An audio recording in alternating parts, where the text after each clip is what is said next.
Court has started to hear an opposition petition seeking to overturn the presidential election results. The Movement for Democratic Change has accused the ruling ZANU-PF party and the Election Commission of rigging the July 30 vote, the country's first poll since the ousting of Robert Mugabe last year. Well, we're joined in studio by Anadi Arnold Sululu. He's a former MDC-T member of parliament in Zimbabwe for the Silobela Constituency. Thanks very much for joining us. Thank you, Paul. Good stuff. So now, from what you know, do you think the MDC alliance has a good case? Definitely. It has got a serious case. It's not only for MDC alliance, but for the whole of Zimbabwe. And why do you say that? We've been rigged as MDC for these past elections. And this election, we expected a new change since the President Mnangagwa was saying that there's going to be a new dispensation.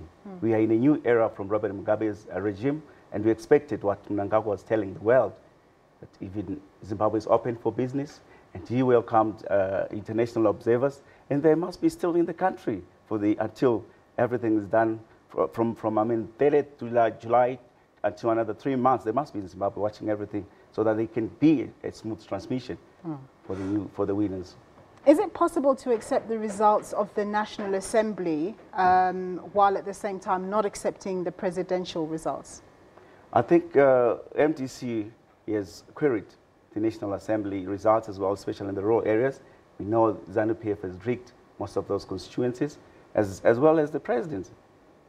And just remind us, we know that it was a landslide. What was the percentage? Just remind us.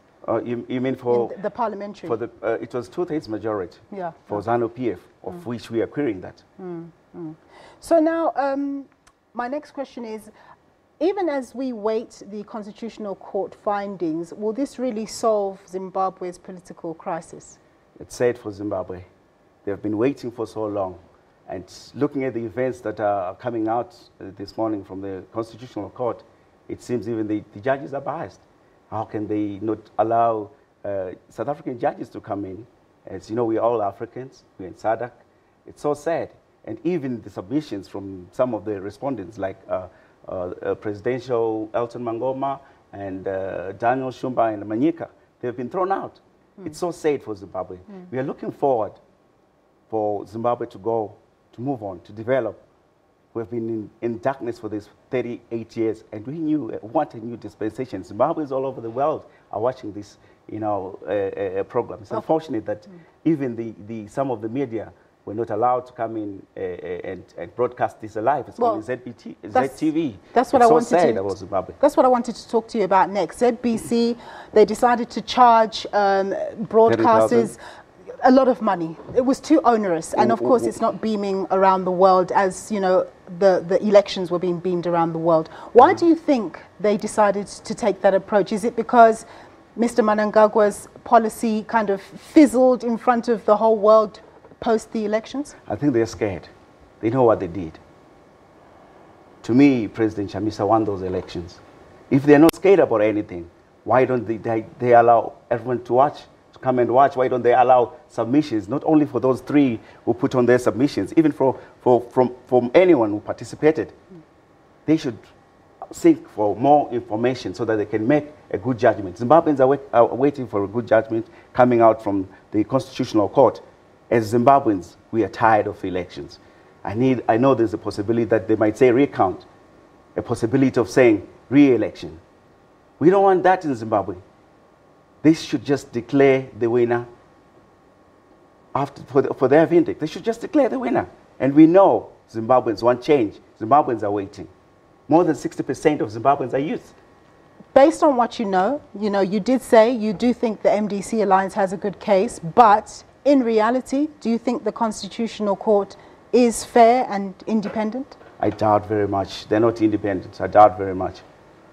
They're not being fair. If they were fair, as I said earlier on, they should have allowed the other respondents to put on their submissions. This is a historical moment for Zimbabwe. It has never happened before. Let the judge be non-partisan. Let them look at all the evidence coming in. This is not only for the parties. This is for Zimbabwe and Africa as well. We need to change the destiny of Africans.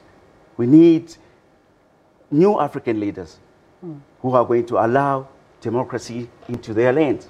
Mnangagwa has been going all over the world preaching Zimbabwe is open for business. But look at him now.